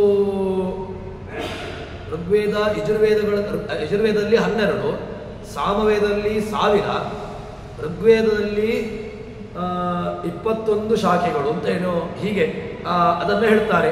ಅದರಲ್ಲಿ ನಮಗೀಗ ಸಿಗತಕ್ಕಂತಹದ್ದು ಕೇವಲ ಯಾವುದೋ ಒಂದೊಂದು ಬಗೆಗಳು, ಎಲ್ಲ ಲುಪ್ತವಾಗಿ ಲೋಪವಾಗಿ ಹೋಗಿಬಿಟ್ಟಿವೆ. ಸಾಮವೇದದಲ್ಲಿ 1000 ಶಾಖೆಗಳಿದೆ. 1000 ಶಾಖೆಯಲ್ಲಿ ಸಿಗುವಂತಹದ್ದು ಈಗ ನಮಗೆ ಉಪಲಬ್ಧಿ ಇರುವಂತಹದ್ದು ಒಂದು ಭಾಗ ಮಾತ್ರ. ಉಳಿದಂತಹ 999 ಎಲ್ಲಿ ಹೋಗಿದೆ, ಏನಾಗಿದೆ ಅಂತ ಎಂಬುದು ಗೊತ್ತಿಲ್ಲ ನಮಗೆ. ಶುಕ್ಲ ಯಜುರ್ವೇದ, ಕೃಷ್ಣ ಯಜುರ್ವೇದದಲ್ಲಿ ಈಗ ನಮಗೆ ಸಿಗತಕ್ಕಂತಹದ್ದು 2 ಮಾತ್ರ. 12ರಲ್ಲಿ ಸಿಗುವಂತಹದ್ದು 2. ಹೀಗೆ 21, 12, 1000 ಶಾಖೆಗಳು ಇರತಕ್ಕಂತಹ ವೇದ ನಮಗೀಗ ದೊರಕುವಂತಹದ್ದು ಕೇವಲ ಯಾವುದೋ ಒಂದು ಕೆಲವು. ಉಪನಿಷತ್ತುಗಳು ಕೂಡ ಕೆಲವು ಮಾತ್ರ. ಆ ಅನಂತವಾಗಿರತಕ್ಕಂತಹ ವೇದ ರಾಶಿಗಳು ಎಲ್ಲಿ ಉಂಟು ಅಂತ ಕೇಳಿದ್ರೆ ಓಂಕಾರದಲ್ಲಿ ಉಂಟು. ಈ ಓಂಕಾರದ ಒಳಗಡೆ ಎಲ್ಲವೂ ಅದರಲ್ಲಿ ಉಂಟು. ಅದನ್ನೇ ನಿನ್ನೆಯ ಚಿಂತನೆಯಲ್ಲಿ ನೋಡಿದಾಗ ಒಂದು ಶಬ್ದವನ್ನು ಹೇಳಿದ್ದು, ಅದನ್ನೇ ಪ್ರಣಬೋಧನು ಶರೋಹ್ಯಾತ್ಮ ಬ್ರಹ್ಮದಲ್ಲಕ್ಷ್ಯ ಮುಚ್ಚತೆ. ನೀವು ಏನು ಮಾಡಬೇಕು? ನಿಮಗೆ ಎಲ್ಲವೂ ಇದೆ, ನಿಮ್ಮ ಕೈಯಲ್ಲಿಯೇ ಇದೆ. ಯಾವುದು ಅಂತ ಕೇಳಿದ್ರೆ ಪ್ರಣಬೋಧನು ಓಂಕಾರ. ಅದು ಬಿಲ್ಲಿನ ಸ್ಥಾನ. ಬಿಲ್ಲಿನ ಸ್ಥಾನ ಇಟ್ಟುಕೊಂಡಾಗ, ಬಿಲ್ಲನ್ನು ನೀವು ಇಟ್ಟುಕೊಂಡು ಬೇಟೆಗಾರ ಏನು ಮಾಡ್ತಾನೆ? ಬೇಟೆಗಾರ ಆ ಬಾಣವನ್ನ ಆ ಬಿಲ್ಲಿಗೆ, ಕೇವಲ ಬಿಲ್ಲಿದ್ರೂ ಪ್ರಯೋಜನ ಇಲ್ಲ, ಕೇವಲ ಬಾಣ ಇದ್ರೂ ಪ್ರಯೋಜನ ಇಲ್ಲ, ಕೇವಲ ಬೇಟೆಗಾರ ಇದ್ರೂ ಪ್ರಯೋಜನ ಇಲ್ಲ. ಕೇವಲ ಲಕ್ಷ್ಯವಾಗಿರತಕ್ಕಂತಹದ್ದು ಜಿಂಕೆ ಇದೆ, ಬೇಟೆಗಾರ ಒಂದು ಕಡೆ ಇದ್ದಾನೆ, ಬಿಲ್ಲು ಒಂದು ಕಡೆ ಇದೆ, ಬಾಣ ಒಂದು ಕಡೆ ಇದೆ. ಇದು ಏಕತ್ರ ಕೂಡಬೇಕು. ಇದು ಏಕತ್ರ ಕೂಡಿಲ್ಲ ಅಂತಾದ್ರೆ ಯಾವುದಕ್ಕೂ ಪ್ರಯೋಜನ ಇಲ್ಲ. ಬೇಟೆಗಾರ ಒಂದು ಕಡೆ, ಎಲ್ಲ ಲಕ್ಷ್ಯವಾಗಿರ್ತಕ್ಕಂಥ ಎಲ್ಲ ಚದುರಿ ಹೋಗಿದ್ರೆ ಯಾವುದಕ್ಕೂ ಪ್ರಯೋಜನ ಇಲ್ಲ. ಇದನ್ನ ಕೂಡಿಸತಕ್ಕಂತಹ ವ್ಯಕ್ತಿ ಬೇಕು. ಇದು ಯಾವುದು ಅಂತ ಕೇಳಿದ್ರೆ ಅದನ್ನೇ ಕೊಟ್ಟಂತಹ ಚಿಂತನೆ ಏನು ಅಂತ ಕೇಳಿದ್ರೆ ಪ್ರಣಬೋಧನು ಓಂಕಾರ. ಓಂಕಾರ ಎಂಬುದು ಬಿಲ್ಲು, ಇದನ್ನ ಇಟ್ಟುಕೊಳ್ಳಿ. ಓಂಕಾರ ಎಂಬುದು ಬಿಲ್ಲು ಅಂತ ಇಟ್ಟುಕೊಂಡಾಗ ಓಂಕಾರವನ್ನು ಇಟ್ಟುಕೊಂಡ್ರೆ ಮಾತ್ರ ಪ್ರಯೋಜನ ಇಲ್ಲ. ಸಮಗ್ರ ವೇದಗಳು ಅದು ಬಿಲ್ಲಿನ ಸ್ಥಾನದಲ್ಲಿ ಬಂತು. ಬಿಲ್ಲಿನ ಸ್ಥಾನಕ್ಕೆ ಬಂದಾಗ ಬಿಲ್ಲು ಕೈಯಲ್ಲಿ ಬಂತು. ಬಿಲ್ಲು ಬಂತು ಅಂತ ಆದ್ಮೇಲೆ ಬಾಣ ಬೇಕು. ಬಾಣ ಯಾವುದು? ಶರೋಹ್ಯಾತ್ಮ. ಬಾಣ ಮನಸ್ಸು, ನಿರ್ದಿಷ್ಟವಾಗಿರ್ತಕ್ಕಂತಹ ಮನಸ್ಸು ಅಂತ ಹೇಳ್ತಾನೆ. ಏನು? ಅಪ್ರಮತ್ತೇನ ವೇದ್ದವ್ಯಂ. ಪ್ರಮತ್ತನಾಗಿ ತಿಳ್ಕೊಂಡ್ರೆ ಪ್ರಯೋಜನ ಇಲ್ಲ. ಪ್ರಮತ್ತನಾಗಿ ತಿಳ್ಕೊಳ್ಳುವುದು ಅಂತ ಹೇಳಿದ್ರೆ ಸಂಶಯ, ವಿಪರೀತ, ಇದು ಎರಡೂ ಕೂಡ ಒಳ್ಳೆಯದಲ್ಲ. ಸಂಶಯನೂ ಇರಬಾರ್ದು, ಅದೇ ರೀತಿಯಾಗಿ ವಿಪರೀತ ಜ್ಞಾನವೂ ಇರಬಾರ್ದು. ಸಂಶಯ ಜ್ಞಾನ ಇದ್ರೂ ಹೋಯ್ತು, ವಿಪರೀತ ಜ್ಞಾನ ಇದ್ರೂ ಹೋಯ್ತು. ಮತ್ತೆ ಅದಕ್ಕೇನು? ಅಪ್ರಮತ್ತೇನ ವೇದ್ದವ್ಯಂ. ಪ್ರಮತ್ತನಾಗದೆ ತಿಳ್ಕೊಳ್ಬೇಕು, ಅಪ್ರಮತ್ತನಾಗಿ ತಿಳ್ಕೊಳ್ಬೇಕು. ಅಂದ್ರೆ ಏನಾಯ್ತು ಈಗ? ಶರೋಹ್ಯಾತ್ಮ, ಒಳ್ಳೆಯ ನಿರ್ದಿಷ್ಟವಾಗಿರ್ತಕ್ಕಂಥ ಆತ್ಮ ಮನಸ್ಸು ಬೇಕು. ಬ್ರಹ್ಮ ತಲ್ಲಕ್ಷ್ಯ ಮುಚ್ಯತೆ. ಬ್ರಹ್ಮ ಬೇಕು. ಬ್ರಹ್ಮ ಯಾರು? ಬ್ರಹ್ಮ ಶಬ್ದವನ್ನ ಬೇರೆ ಬೇರೆ ಕಡೆಗಳಲ್ಲಿ ಪ್ರಯೋಗ ಮಾಡ್ತಾರೆ. ಬೃಹ, ಜಾತಿ, ಜೀವ, ಶಬ್ದ, ಕಮಲಾಸನ ಶಬ್ದರಾಶಿಷು. ಬ್ರಹ್ಮ ಶಬ್ದವನ್ನ ಇಷ್ಟು ಕಡೆಗಳಲ್ಲಿ ಪ್ರಯೋಗ ಮಾಡ್ತೇನೆ. ಎಂಬಂತಹ ಬ್ರಹ್ಮ ಎಂಬಂತಹ ಧಾತು ಅದು ಎಲ್ಲೆಲ್ಲಿ ಪ್ರಯೋಗಗೊಂಡಿದೆ ಅಂತ ಕೇಳಿದ್ರೆ ಜಾತಿಯಲ್ಲಿ. ಬ್ರಹ್ಮ ಜಾತಿ ಏನು? ಬ್ರಹ್ಮ ಸಂಬಂಧಿ ಬ್ರಾಹ್ಮಣ ಅಂದ್ರೆ ಬ್ರಹ್ಮ ಸಂಬಂಧಿಯಾಗಿದ್ದವನು ಬ್ರಾಹ್ಮಣ ಅಂತ ಅರ್ಥ ಆಯ್ತು. ಇನ್ನು ಜಾತಿಯಲ್ಲಿ ವಾಚಕವಾಗಿದೆ. ಇನ್ನು ಶಬ್ದ, ಬ್ರಹ್ಮ ಶಬ್ದವನ್ನ ಬ್ರಹ್ಮ ಅಂತ ಎಂಬುದಾಗಿ ಶಬ್ದ, ನೀವು ಆ ಎಲ್ಲ ವರ್ಣಗಳಲ್ಲಿ ಕೂಡ ನಾವು ಬ್ರಹ್ಮ ಶಬ್ದವನ್ನು ಪ್ರಯೋಗ ಮಾಡ್ತೇವೆ. ಶಬ್ದ. ಕಮಲಾಸನ, ಬ್ರಹ್ಮ ಅಂತ ಹೇಳಿದ್ರೆ ಕಮಲದಲ್ಲಿ ಹುಟ್ಟಿ ಬಂದಿರತಕ್ಕಂಥವನನ್ನ ಚತುರ್ಮುಖ ಬ್ರಹ್ಮನಲ್ಲಿಯೂ ಕೂಡ ಪ್ರಯೋಗ ಉಂಟು. ಬೃಹ, ಜಾತಿ, ಜೀವನನ್ನು ಕೂಡ ಬ್ರಹ್ಮ ಅಂತ ಕರಿತೇವೆ. ಜೀವನೂ ಕೂಡ ಬ್ರಹ್ಮ ಶಬ್ದದಿಂದಾಗಿ ವಾಚ್ಯನಾಗಿದ್ದಾನೆ. ಈ ಎಲ್ಲ ಕಡೆಗಳಲ್ಲೂ ಕೂಡ ವಾಚ್ಯತ್ವ ಉಂಟು, ವಾಚ್ಯತ್ವ ಇದೆ. ಅಂದ್ರೆ ವಾಚ್ಯತ್ವ ಶಬ್ದಕ್ಕೆ ಏನರ್ಥ ಅಂತ ಕೇಳಿದ್ರೆ ಹೇಳುವಂತಹದ್ದು ವಾಚ್ಯ. ಇನ್ನು ಇದು ಪೂರ್ಣವಾಗಿ ಹೇಳುವುದು ಯಾರಲ್ಲಿ ಅಂತ ಕೇಳಿದ್ರೆ ಬ್ರಹ್ಮ ಶಬ್ದ ಪೂರ್ಣನಾಗಿ, ಯಾರಲ್ಲಿ ಪೂರ್ಣತೆ ಉಂಟು ಅವನಲ್ಲಿ ಹೇಳಲಿಕ್ಕೆ ಬರ್ತದೆ ಅಷ್ಟೇ. ಪೂರ್ಣತೆ ಯಾರಲ್ಲಿ ಉಂಟು? ಬ್ರಹ್ಮನಲ್ಲಿ ಪೂರ್ಣತೆ ಇಲ್ಲ. ಯಾಕೆ? ಅವನಲ್ಲಿ ನ್ಯೂನತೆ ಉಂಟು. ಬ್ರಹ್ಮನಲ್ಲಿ ನಮ್ಮಷ್ಟು ನಾವು ಜೀವನನ್ನ ಇಟ್ಟುಕೊಂಡು ಅಲ್ಲಿ ಪೂರ್ಣತೆಯನ್ನು ಇಟ್ಟುಕೊಳ್ಬಾರ್ದು. ಯಾಕೆ? ಜೀವನಲ್ಲಿ ಒಂದು ಕಿಂಚಿತ್ತೂ ಕೂಡ ಪೂರ್ಣತೆ ಇಲ್ಲ. ಆದರೆ ಬ್ರಹ್ಮನಲ್ಲಿ, ಚತುರ್ಮುಖ ಬ್ರಹ್ಮನಲ್ಲಿ ಆಗುವಾಗ ಅವನ ಮಟ್ಟಕ್ಕಾಗುವಾಗ ಪೂರ್ಣತೆ ಅವನಲ್ಲಿ ಇದ್ದೇ ಇದೆ. ಪೂರ್ಣತೆ ಎಲ್ಲಿ ನಾವು ಇದರಲ್ಲಿ ವ್ಯವಸ್ಥೆ ಹೇಗೆ ಅಂತ ಕೇಳಿದ್ರೆ ಒಂದು ಅಧಿಕವಾಗಿರತಕ್ಕಂತಹ ಪೂರ್ಣತೆ. ಸಮುದ್ರಕ್ಕೆ ಹೋಗ್ತೇನೆ, ಸಮುದ್ರಕ್ಕೆ ನಾನು ದೊಡ್ಡ ಪಾತ್ರೆಯನ್ನು ಕೊಂಡು ಹೋದೆ, ಇನ್ನೊಬ್ಬ ಬಂದ, 3 ವ್ಯಕ್ತಿಗಳು ಹೋದ್ರು. ಒಬ್ಬನ ಕೈಯಲ್ಲಿ ದೊಡ್ಡ ಪಾತ್ರೆ, ಒಬ್ಬನ ಕೈಯಲ್ಲಿ ಒಂದು ಸಣ್ಣ ತಂಬಿಗೆ, ಇನ್ನೊಬ್ಬನ ಕೈಯಲ್ಲಿ ಒಂದು ಸಣ್ಣ ಮಗು, ಅದರಲ್ಲಿ ನನ್ನ ಲೋಟೆ. ಈ ಮೂರು ಕೂಡ ಪೂರ್ಣ. ನಾನು ಸಮುದ್ರಕ್ಕೆ ಹೋದೆ, ಸಮುದ್ರದಲ್ಲಿ ನಾನೊಂದು ದೊಡ್ಡ ತಂಬಿಗೆಯಲ್ಲಿ ನೀರಲ್ಲಿ ತಂದೆ. ನನ್ನ ಜೊತೆಗಿರತಕ್ಕಂತಹ ವ್ಯಕ್ತಿ ಇನ್ನೊಂದು ಕೊಡದಲ್ಲಿ ನೀರು ತಂದರು. ನನ್ನ ಮಗ ಲೋಟದಲ್ಲಿ ನೀರು ತಂದ. 3 ಕೂಡ ಪೂರ್ಣವೇ. ಪೂರ್ಣತೆಯಲ್ಲಿ ವ್ಯತ್ಯಾಸ ಉಂಟಾ ಕೇಳಿದ್ರೆ ವ್ಯತ್ಯಾಸ ಉಂಟಲ್ವಾ? ಯಾಕೆ ವ್ಯತ್ಯಾಸ ಉಂಟು? ಅದೂ ಪೂರ್ಣ, ಕೊಡಪಾನವೂ ಪೂರ್ಣ, ತಂಬಿಗೆಯೂ ಪೂರ್ಣ, ಲೋಟವೂ ಪೂರ್ಣ. ಆದರೆ ತಂಬಿಗೆಯ ಪೂರ್ಣತೆ ಕೊಡಪಾನದಲ್ಲಿಲ್ಲ, ಕೊಡದ ಪೂರ್ಣತೆ ಲೋಟದಲ್ಲಿಲ್ಲ. ಎಲ್ಲದರಲ್ಲೂ ಕೂಡ ಅಪೂರ್ಣತೆ ಉಂಟೇ ಉಂಟು. ತಂಬಿಗೆ ಕೊಡದಲ್ಲಿರತಕ್ಕಂತಹ ಪೂರ್ಣತೆ ದೊಡ್ಡ ಪಾತ್ರೆಯಲ್ಲಿ ಉಂಟಾ ಕೇಳಿದ್ರೆ ಇಲ್ಲ, ಕೊಡದಲ್ಲಿರತಕ್ಕಂತಹ ಪೂರ್ಣತೆ ಕಮ್ಮಿ. ಅದು ಯಾವುದರ ಮಟ್ಟಿಗೆ? ಪಾತ್ರೆಯ ಮಟ್ಟಿಗಾಗುವ ಇದರಲ್ಲಿರ್ತಕ್ಕಂತಹ ಪೂರ್ಣತೆ ಕಮ್ಮಿ. ಅದೇ ರೀತಿಯಾಗಿ ನಮ್ಮಲ್ಲಿರತಕ್ಕಂತಹ ಪೂರ್ಣತೆ ಅದು ಏನೂ ಅಲ್ಲ. ಬ್ರಹ್ಮನ ಪೂರ್ಣತೆ ಭಗವಂತನಿಗೆ ಅನುಸರಿಸಿದಾಗ ಏನೂ ಅಲ್ಲ. ಲಕ್ಷ್ಮೀದೇವಿಗೆ ಕಿಂಚಿತ್, ಲಕ್ಷ್ಮೀದೇವಿಯಲ್ಲಿ ಪೂರ್ಣತೆ ಏನೋ ಒಂದು ಅಲ್ಪ ಸ್ವಲ್ಪ ಉಂಟು. ಹೀಗೆ ಆ ಕಿಂಚಿತ್ತಾಗಿರ್ತಕ್ಕಂತಹ, ಹೀಗೆ ಬ್ರಹ್ಮ ಶಬ್ದಕ್ಕೆ ಇಷ್ಟು ವ್ಯವಸ್ಥೆಯನ್ನು ಇಟ್ಟುಕೊಂಡಾಗ ಈ ಬ್ರಹ್ಮ ಶಬ್ದಕ್ಕೆ ಗತಿ ಯಾರು ಅಂತ? ಬ್ರಹ್ಮ ಜೀವ ಪೂರ್ಣನ? ಬ್ರಹ್ಮ ಶಬ್ದ ಜೀವ ಅಂತ ಇಟ್ಟುಕೊಳ್ಳುವ. ಈಗ ಜೀವನಲ್ಲಿ ಪೂರ್ಣತೆ ಇಲ್ವೇ ಇಲ್ಲ, ಏನು ಮಾಡಿದ್ರೂ ಇಲ್ವೇ ಇಲ್ಲ. ಯಾಕೆ?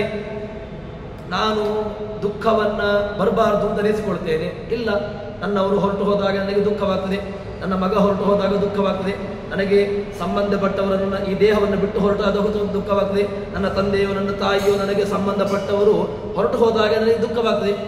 ದುಃಖ ಬರದೇ ಇರತಕ್ಕಂತೆ ಮಾಡಿಕೊಳ್ಳುವುದು ಹೇಗೆ ಅಂತ ಕೇಳಿದ್ರೆ ದುಃಖದ ಸಂಬಂಧವನ್ನು ತಡೆಸಿಕೊಳ್ಳುವಂತಹದ್ದು. ಇದು ಹೇಗೆ ಅಂತ ಕೇಳಿದ್ರೆ ಇದಕ್ಕೆ ಈ ದುಃಖದ ಕಿಂಚಿತ್ತೂ ಕೂಡ ಸಂಬಂಧ ಇಲ್ಲದಿರತಕ್ಕಂಥವನು ಅದು ಅವನು ಯಾರು ಅಂತ ಕೇಳಿದ್ರೆ ಅದು ಭಗವಂತ. ಪೂರ್ಣಮದ ಪೂರ್ಣಮಿದಂ ಪೂರ್ಣಾತ್ ಪೂರ್ಣಮುದಚ್ಯತೆ ಪೂರ್ಣಸ್ಯ ಪೂರ್ಣಮಾದಾಯ ಪೂರ್ಣಮೇವಾವಶಿತೆ. ನೀವು ಅದರಿಂದ ಎಷ್ಟು ಬೇಕಾದ್ರೂ ತೆಗಿತಾ ಬನ್ನಿ, ಅದರಲ್ಲಿ ಕಿಂಚಿತ್ತೂ ಕೂಡ ನ್ಯೂನವಾಗುವುದಿಲ್ಲ. ಅದು ಯಾವತ್ತೂ ಕೂಡ ಹೇಗುಂಟು ಹಾಗೇ ಇರ್ತದೆ. ಅವತಾರವನ್ನು ತೆಗೆದುಕೊಳ್ಳಿ, ಯಾವ ರೂಪವನ್ನು ಬೇಕಾದರೂ ಇಟ್ಟುಕೊಳ್ಳಿ. ನೀವು ರಾಮಾವತಾರ ತೆಗೆದುಕೊಳ್ಳಿ, ಕೃಷ್ಣಾವತಾರ ತೆಗೆದುಕೊಳ್ಳಿ, ಯಾವ ರೂಪವನ್ನು ದತ್ತಾತ್ರೇಯ, ಶಿವಶುಮಾರ ಇನ್ನಿತರ ಯಾವ ರೂಪವನ್ನು ಇಟ್ಟುಕೊಂಡರೂ ಕೂಡ ಅದರಲ್ಲಿ ಕಮ್ಮಿ ಆಯ್ತಾ ಕೇಳಿದ್ರೆ ಕಮ್ಮಿ ಆಗ್ಲಿಕ್ಕೆ ಸಾಧ್ಯವೇ ಇಲ್ಲ. ಅದು ಹೇಗುಂಟು ಹಾಗೇ ಇರ್ತದೆ. ಇಂತಹ ವ್ಯವಸ್ಥೆಯನ್ನ ಹೇಳ್ತಾರೆ. ಸರ್ವಜೀವಾನ್ಯಾಮಯನ್ ಬ್ರಹ್ಮನ ಒಳಗೆ ಬ್ರಹ್ಮಣಿ ಬ್ರಹ್ಮರೂಪೋಸೌ ಶಿವರೂಪೇ ಶಿವೇ ಸ್ಥಿತಃ. ಇದು ಹೇಳುವಂತಹದ್ದು. ಬ್ರಹ್ಮಣಿ ಬ್ರಹ್ಮರೂಪೋಸೌ, ಬ್ರಹ್ಮನ ಒಳಗೆ ಹೇಗಿದ್ದಾನೆ? ಬ್ರಹ್ಮಣಿ ಬ್ರಹ್ಮರೂಪೋಸೌ ಶಿವರೂಪಿ ಶಿವೇ ಸ್ಥಿತಃ. ಶಿವಮಂಗಳ. ಯಾಕೆ ಶಿವಮಂಗಳ? ಶಿವಮಂಗಳ ಯಾಕೆ ಅಂತ ಕೇಳಿದ್ರೆ ಶಿವನಲ್ಲಿ ಶಿವನಾಮಕನಾಗಿ ಶಿವನಿಗೆ ಮಂಗಳತ್ವವನ್ನು ಕೊಟ್ಟುಕೊಂಡು ಅವನಿದ್ದಾನೆ. ಅದರಿಂದಾಗಿ ಶಿವಮಂಗಳ. ಶಿವನಿಗೆ ಮಂಗಳತ್ವವನ್ನು ಕೊಟ್ಟದ್ದು ಹೇಗೆ ಅಂತ ಕೇಳಿದ್ರೆ ಅವನಿಂದಾಗಿ. ಮಂಗಲಂ ಭಗವಾನ್ ವಿಷ್ಣು ಮಂಗಲಂ ಮಧುಸೂದನ ಮಂಗಲಂ ದೇವಕಿ ಪುತ್ರೋ ಮಂಗಲಂ ಗರುಡಧ್ವಜ. ಯಾವುದೆಲ್ಲ ಜಗತ್ತಿನಲ್ಲಿರ್ತಕ್ಕಂತಹ ಮಂಗಳಮಯವಾಗಿರ್ತಕ್ಕಂತಹ ಪದಾರ್ಥಗಳು ಇದೆಯೋ ಅದರಲ್ಲಿ ಮಾಂಗಲ್ಯ ಬರಲಿಕ್ಕೆ ಹೇಗೆ ಸಾಧ್ಯ? ಮಾಂಗಲ್ಯ ಸುಮ್ಮನೆ ಬಂತ ಇಲ್ಲ. ಅದರಲ್ಲಿ ಮಂಗಳನಾಮಕನಾಗಿ ಮಂಗಳತ್ವವನ್ನು ಕೊಟ್ಟು ಅಲ್ಲಿ ಮಂಗಳನಾಮಕನಾಗಿ ತಾನಿದ್ದಾನೆ. ಅದರಿಂದಾಗಿ ಅಲ್ಲಿ ಮಂಗಳ. ಗೋಮಂಗಳ, ಸುಮಂಗಲಿ ಮಂಗಳ, ಎಲ್ಲ ಮಂಗಳ. ಯಾಕೆ ಮಂಗಳ? ಅಲ್ಲಿ ಮಂಗಳನಾಮಕನಾಗಿ ಮಾಂಗಲ್ಯವನ್ನು ಕೊಟ್ಟು ಅಲ್ಲಿ ತಾನಿದ್ದಾನೆ. ಅದಕ್ಕೋಸ್ಕರ ಮಂಗಳವು ಹೊರತು ಅವುಗಳಲ್ಲಿ ಸ್ವಾಭಾವಿಕವಾಗಿರತಕ್ಕಂತಹ ಮಂಗಳ ಅಲ್ಲ. ಹೀಗೆ ನಮಗೆ ತೋರಿಸಿಕೊಡ್ತದೆ. ಓಮಿತ್ಯೇವಧ್ಯಾಯತ ಆತ್ಮಾನಂ. ಯಾರು ಆತ್ಮ? ಆತ್ಮ ಶಬ್ದಕ್ಕೆ ಇದು ಕೂಡ ಮತ್ತೆ ಪುನಃ ಒಂದು ರೀತಿಯಾಗಿ ಒಂದು ಸಂಶಯಾತ್ಮಕ. ಆತ್ಮ ಶಬ್ದಕ್ಕೆ ಆತ್ಮ ಅಂತಂದ್ರೆ ಆತ್ಮ ಒಳಗಿದ್ದಾನಲ್ಲ, ಆತ್ಮ ಇರುವಂತಹದ್ದು ತಾನು, ಒಳಗಿರ್ತಕ್ಕಂಥವನು ನಾನು. ನನ್ನನ್ನೇ ನಾನು ಧ್ಯಾನ ಮಾಡಬೇಕು. ಯಾರೋ ಒಬ್ಬ ಮೂರನೇ ವ್ಯಕ್ತಿಯನ್ನು ಧ್ಯಾನ ಮಾಡುವಂಥದ್ದು ಯಾಕಿದು? ಸುಮ್ಮನೆ ಅಲ್ಲ. ಯಾರನ್ನೋ ಕಾಣದೇ ಇರತಕ್ಕಂಥವನ್ನ ಧ್ಯಾನ ಮಾಡಿ ಅಂತ ಹೇಳಿದ್ರೆ ಯಾವುದು ಕಣ್ಣಿಗೆ ಕಾಣ್ತಾ ಉಂಟು ಅದನ್ನು ನಾವು ಧ್ಯಾನ ಮಾಡಿ ಅಂತ ಹೇಳಿದ್ಬಿಟ್ಟು ಕಣ್ಣಿಗೆ ಕಾಣದೇ ಇರತಕ್ಕಂಥ ಧ್ಯಾನ ಮಾಡಿ ಅಂತ ಹೇಳಿದ್ರೆ ನಿಮಗೆ ಹುಚ್ಚು. ಕಣ್ಣಿಗೆ ಕಾಣುವುದನ್ನು ನೀವು ನೋಡಿ ಅದನ್ನು ಧ್ಯಾನ ಮಾಡಿ ಅಂತ ಹೇಳಿದ್ರೆ ಓಕೆ, ನೋಡ್ಬೋದು. ಇದನ್ನು ಒಂದು ಸ್ವಲ್ಪ ಆದರೂ ನೋಡ್ಬೋದು. ಅದೊಂದು ಕಣ್ಣಿಗೆ ಕಾಣದೇ ಇರತಕ್ಕಂತಹ ಒಂದು ವಸ್ತು ಉಂಟು, ಅದನ್ನೇ ಧ್ಯಾನ ಮಾಡು. ಕೂತ್ಕೊಂಡ್ರೆ ನಿದ್ದೆ ಬರಲಿಕ್ಕೆ ಶುರುವಾಗ್ತದೆ. ಯಾಕೆ ಅಂತ ಕೇಳಿದ್ರೆ ಕಣ್ಣಿಗೆ ಕಾಣತಕ್ಕಂತಹ ವಸ್ತು ಅದನ್ನು ಧ್ಯಾನ ಮಾಡಿದರೆ ಏನೂ ಉಪಯೋಗವಿಲ್ಲ. ಕಣ್ಣಿಗೆ ಕಾಣದೇ ಇರತಕ್ಕಂತಹ ವಸ್ತು ಉಂಟಲ್ವ, ಅದನ್ನು ಧ್ಯಾನ ಮಾಡಿದರೆ ಕಿಂಚಿತ್ತಾದರೂ ಸ್ವಲ್ಪ ಆದರೂ ಉಪಯೋಗ ಉಂಟು. ಅದಕ್ಕೋಸ್ಕರ ಅದನ್ನು ಧ್ಯಾನ ಮಾಡಪ್ಪ. ಓಮಿತ್ಯೇವಧ್ಯಾಯತ. ಆ ಪೂರ್ಣವಾಗಿರತಕ್ಕಂತಹ ಎಲ್ಲ ಐಶ್ವರ್ಯ ಸಮಗ್ರ. ನಾವು ಭಗವಾನ್ ಭಗವಾನ್ ಭಗವಾನ್ ಅಂತ ಹೇಳ್ತೇವೆ. ಯಾವುದೋ ಒಬ್ಬ ಲೌಕಿಕವಾಗಿರತಕ್ಕಂತಹ ಭಗವಾನ್ ಅಲ್ಲ, ಅವನಲ್ಲಿ ಏನೂ ಇಲ್ಲ. ಓಂ ಅವನು ಭಗವಾನ್. ಯಾರು ಅಂತ ಕೇಳಿದ್ರೆ ಭಗವಾನ್ ಐಶ್ವರ್ಯಸ ಸಮಗ್ರಸ್ಯ ವೀರ್ಯಸ್ಯ ಯಶಸ್ಶ್ರಿಯ ಜ್ಞಾನ ವಿಜ್ಞಾನಯೋಶ್ಚೈವ ಷಣ್ಣಾಂ ಭಗ. ಭಗ ಶಬ್ದಕ್ಕೆ ಆರುಳ್ಳವನು ಭಗ. ಯಾರು ಆರುಳ್ಳವನು? ಐಶ್ವರ್ಯಸ್ಯ ಸಮಗ್ರಸ್ಯ, ಸಮಗ್ರ ಐಶ್ವರ್ಯ, ವೀರ್ಯ, ಯಶಸ್ಸು, ಸಂಪತ್ತು, ಜ್ಞಾನ, ವಿಜ್ಞಾನ ಇದು ಉಳ್ಳವನು ಭಗವಂತ. ಇದು ಭಗವಂತನಿಗೆ ಉಂಟು. ಇದನ್ನು ಬಿಟ್ಟು ಬೇರೆ ಯಾರಲ್ಲಾದರೂ ಉಂಟಾದ ನೋಡಿ ಇದ್ರೆ ಅವನನ್ನು ಭಗವಾನ್ ಅಂತ ಹೇಳಿ. ನೀವು ಇದಿಷ್ಟು ಕೂಡ ಅವನಲ್ಲಿ ಈ ಕ್ವಾಲಿಟಿಗಳು ಇರಬೇಕು. ಈ ಕ್ವಾಲಿಟಿ ಇಲ್ಲ ಅಂತಂದ್ರೆ ಅವನು ಭಗವಾನ್ ಆಗಲಿಕ್ಕೆ ಸಾಧ್ಯ ಇಲ್ಲ. ಹೀಗೆ ಆ ಭಗವಾನ್ ಒಳ್ಳೆಯ ಆ ಭಗ ಶಬ್ದಕ್ಕೆ ವಾಚ್ಯನಾಗಿರ್ತಕ್ಕಂಥವನು ಆ ಭಗವಂತ. ಅಂತಹ ಅವನನ್ನ ಆತ್ಮಾನಂ. ಓ ಆತ್ಮ ಶಬ್ದಕ್ಕೆ ನಾವು ನಿನ್ನೆ ನೋಡಿದೆವು. ಆತ್ಮ ಶಬ್ದಕ್ಕೆ ಸ್ವಾಮಿ, ನನಗೆ ಒಡೆಯ. ಏನು ನನ್ನ ಒಡೆಯ? ಆತ್ಮ ಶಬ್ದಕ್ಕೆ ಒಡೆಯ ಅಂತ ಅರ್ಥ. ಸ್ವಾಮಿ ಮಮ ಸ್ವಾಮಿ ಹರಿನಿತ್ಯಂ. ನನಗೆ ಸ್ವಾಮಿ ಯಾರು? ನನಗೆ ಯಾರ್ಯಾರು ಒಡೆಯರಿಲ್ಲ. ನನಗೆ ಒಡೆಯ ಅಂತ ಹೇಳಿದ್ರೆ ಅದು ಅವನು ಮಾತ್ರ. ಆತ್ಮತ್ವೇನ ಉಪಾಸನೆ ಮಾಡಬೇಕು ಅವನನ್ನ. ಸ್ವಸ್ತಿ ಮಹಾಪರಾಯ ಸಮಸ್ತಾತ. ನಿಮಗೆ ಏನಾಗ್ತದೆ ಗೊತ್ತುಂಟಾ? ನಿಮಗೆ ಅವನನ್ನ ಆತ್ಮತ್ವೇನ ಉಪಾಸನೆ ಮಾಡಿದ್ರಿಂದಾಗಿ ಸ್ವಸ್ತಿವಹ ನಿನಗೆ ಮಂಗಳವಾಗ್ತದೆ. ಪರಾಯ ಪರಸ್ತಾತ್. ನಿಮಗೆ ಎಲ್ಲಿ ತನಕ ಆಗ್ತದೆ ಅಂತ ಕೇಳಿದ್ರೆ ಮಂಗಳಮಯ, ನಮಗೆ ನಮ್ಮ ಜೀವನ ಮಂಗಳ ಆಗಬೇಕು ಅಂತಾದರೆ ಅವನನ್ನು ಈ ರೀತಿಯಾಗಿ ಚಿಂತನೆ ಮಾಡಬೇಕು. ಸ್ವಸ್ತಿವ ಪರಾಯ ಪರಸ್ತಾತ್, ನಮಗೆ ಉತ್ತರೋತ್ತರವಾಗಿ ನಮಗೆ ಮಂಗಳ ಆಗಬೇಕು ಅಂತಾದರೆ ಅವನನ್ನು ಹೇಗೆ ಚಿಂತನೆ ಮಾಡಬೇಕು. ಈ ರೀತಿಯಾಗಿ ಚಿಂತನೆ ಮಾಡಿದಾಗ ನಮಗೆ ಎಲ್ಲ ಮಂಗಳಮಯ, ನಮಗೆ ಮಂಗಳ, ನಮ್ಮ ಜೀವನದಲ್ಲಿ ನಮಗೆ ಮಂಗಳ ಉಂಟಾಗಬೇಕು ಅಂತಾದರೆ ಓಮಿತ್ಯೇವ ಧ್ಯಾಯತ, ಅವನನ್ನು ಓಂ ಎಂಬುದಾಗಿ ಧ್ಯಾನ ಮಾಡಪ್ಪ. ಸ್ವಸ್ತಿವ ಪರಾಯ ಪರಸ್ತಾತ್, ನಿನಗೆ ಎಲ್ಲ ಜೀವನಗಳು ಕೂಡ ನಿನಗೆ ಮಂಗಳಮಯವಾಗ್ತದೆ ಅಂತ ಎಂಬುದಾಗಿ ಉಪನಿಷತ್ತು ಹೇಳ್ತದೆ. ಅವನನ್ನು ಜಡ ಪ್ರಕೃತಿ ಎಲ್ಲಿಗೆ, ಅವನನ್ನು ಇದು ಯಾವುದರಲ್ಲೂ ಸೇರಿಸಬಾರ್ದು ನಾವು. ಪ್ರಕೃತಿಗಳಿದೆ, ಜಡ ಪ್ರಕೃತಿ ಇದೆ, ಜಡ ಪ್ರಕೃತಿ, ಅದಕ್ಕೆ ಅಭಿಮಾನಿಯಾಗಿ ಲಕ್ಷ್ಮೀದೇವಿ ಇದ್ದಾಳೆ. ಜಡ ಪ್ರಕೃತಿ, ಚಿತ್ಪ್ರಕೃತಿ ಇದೆಲ್ಲವೂ ಕೂಡ ಲಕ್ಷ್ಮೀದೇವಿಯಿಂದ ಅಭಿಮನ್ಯವಾಗಿರ್ತಕ್ಕಂತಹದ್ದು. ಈ ಲಕ್ಷ್ಮೀದೇವಿಯಿಂದ ಅಭಿಮನ್ಯಮಾನವಾಗಿರ್ತಕ್ಕಂತಹ ಪ್ರಕೃತಿ ಅದಕ್ಕಿಂತಲೂ ಕೂಡ ಭಿನ್ನನಾಗಿರ್ತಕ್ಕಂಥವನು ಒಬ್ಬನಿದ್ದಾನಲ್ವ, ಅದು ಯಾರು ಅಂತ ಕೇಳಿದ್ರೆ ಅದನ್ನೇ ಹೇಳಿದ್ದು. ಅದು ನಿನಗೆ ಹುಡುಕಬೇಕಾದಂತಹದ್ದು. ನಾವು ಯಾವುದನ್ನು ಹುಡುಕಬೇಕು ಅಂತ ಕೇಳಿದ್ರೆ ಈ ಎಲ್ಲ ಲೌಕಿಕವಾಗಿರ್ತಕ್ಕಂತಹ ತತ್ವಗಳಿಗಿಂತ ಒಂದು ಉತ್ತಮವಾಗಿರ್ತಕ್ಕಂಥ, ಇದಕ್ಕಿಂತ ಇದು ಎಲ್ಲವನ್ನು ಮೀರಿ ಒಂದು ತತ್ವ ಉಂಟಲ್ವ, ಅದನ್ನು ಹುಡುಕಬೇಕು. ಅದು ಎಲ್ಲಿದೆ ಅಂತ ಕೇಳಿದ್ರೆ ಪರಾಯ ಪರಸ್ತಾತ್, ಅದು ಪರಸ್ತಾತ್, ಅದು ನಮಗೆ ಇಲ್ಲೆಲ್ಲೂ ಕಾಣಲಿಕ್ಕೆ ಸಾಧ್ಯ ಇಲ್ಲ. ಅದು ಪರಸ್ತಾತ್, ನಮಗೆ ಒಳ್ಳೆಯ ಸಾಧನೆಯನ್ನು ಮಾಡಿರತಕ್ಕಂತಹ ಜೀವರಾಶಿ ಅಂತಾದರೆ ಅದು ನಮಗೆ ಕಾಣುವಂತಹದ್ದು. ಹೀಗೆ ಅಂತಹ ಭಗವಂತನನ್ನು ಕಾಣಬೇಕು. ಈ ರೀತಿಯಾಗಿ ಚಿಂತನೆ ಮಾಡಿದಾಗ ಏನಾಗ್ತದೆ, ಅವನನ್ನು ಚಿಂತನೆ ಮಾಡುವಂತಹದ್ದು ಹೇಗೇಗೋ ಚಿಂತನೆ ಮಾಡುವಂತಹದ್ದಲ್ಲ, ಗುಣಪೂರ್ಣ ಅಂತ ಚಿಂತನೆ ಮಾಡಬೇಕು. ನಮ್ಮಂತೆಯೇ ಅವನು ಅಂತಾದರೆ ನಮಗೂ ಅವನಿಗೂ ವ್ಯತ್ಯಾಸ ಏನು ಬಂತು? ನಾನು ನನ್ನ ಕಷ್ಟವನ್ನು ನೀಗಬೇಕು ಅಂತಾದರೆ, ಅಥವಾ ನನ್ನ ಕಷ್ಟವನ್ನು ನಾನು ಹೋಗಲಾಡಿಸಿಕೊಳ್ಬೇಕು ಅಂತಾದರೆ ನಾನು ಯಾರಲ್ಲಿ ಹೋಗಿ ಸೇರಬೇಕು, ನನ್ನನ್ನು ಯಾರಲ್ಲಿ ಹೋಗಿ ನಾನು ಬೇಡಬೇಕು? ಅಥವಾ ನನಗೆ ಸಂಪತ್ತಿನ ಕೊರತೆ ಉಂಟು, ಸಂಪತ್ತಿನ ಕೊರತೆ ಇದ್ದಾಗ ನನಗೆ ಸಂಪತ್ತು, ನನಗೆ ಹಣ ಬೇಕು ಅಂತಾದಾಗ ನನಗಿಂತ ಕೆಳಗಿನವನ ಹತ್ರ ಹೋಗಿ ನಾನು ಕೇಳಿದರೆ ಪ್ರಯೋಜನ ಇಲ್ಲ. ಯಾರಲ್ಲಿ ಸಂಪತ್ತು ಉಂಟೋ ಅವನಲ್ಲಿ ಹೋಗಿ ನಾನು ಕೇಳಬೇಕು. ಯಾರಲ್ಲಿ 10 ರೂಪಾಯಿ ಇದೆಯೋ ಅವನಲ್ಲಿ ಹೋಗಿ 1 ರೂಪಾಯಿಯನ್ನು ಕೇಳಿದರೆ ಅರ್ಥ ಉಂಟು. 1 ರೂಪಾಯಿಗೂ ಒದ್ದಾಡ್ತಾ ಇದ್ದಾನೆ, ಅವನ ಹತ್ರ ಹೋಗಿ ನಾನು 10 ರೂಪಾಯಿಯನ್ನು ಕೇಳಿದರೆ ಹುಚ್ಚು. ಹೀಗೆ ನನಗೆ ಏನು, ನನ್ನಲ್ಲಿ ಗುಣಗಳಿಲ್ಲ, ನನ್ನಲ್ಲಿ ಇರದೇ ಇರತಕ್ಕಂತಹ ಗುಣಗಳನ್ನು ನಾನು ಭರಿಸಿಕೊಳ್ಳಬೇಕು, ಅಥವಾ ನನಗೆ ಕ್ಷೇಮ ಆಗಬೇಕು ಅಂತಾದರೆ ನಾನು ಯಾರಲ್ಲೂ ಹೋಗಿ ಸೇರಬೇಕು, ಯಾರಲ್ಲೇ ಹೋಗಿ ಕೇಳಬೇಕು ಅಂತ ಕೇಳಿದ್ರೆ ಗುಣಪೂರ್ಣನಾಗಿರ್ತಕ್ಕಂತಹ ಭಗವಂತನಲ್ಲಿ ಹೋಗಿ ಕೇಳಬೇಕು. ಆವಾಗ ಏನಾಗ್ತದೆ, ಅಲ್ಲಿರತಕ್ಕಂತಹ ಯಂ ತಥಾ ಉಪಾಸನೆ ದೈವ ಭವತಿ, ನಾನು ಯಾರನ್ನ ಹೇಗೆ ನೋಡ್ತೇನೋ ಅದೇ ನನಗೆ ಬರುವಂತಹದ್ದು. ಅದಕ್ಕೋಸ್ಕರವಾಗಿ ಭಗವಂತನನ್ನು ಆ ರೀತಿಯಾಗಿ ಅಂದರೆ ಗುಣಪೂರ್ಣ ಅಂತ ಚಿಂತನೆ ಮಾಡು.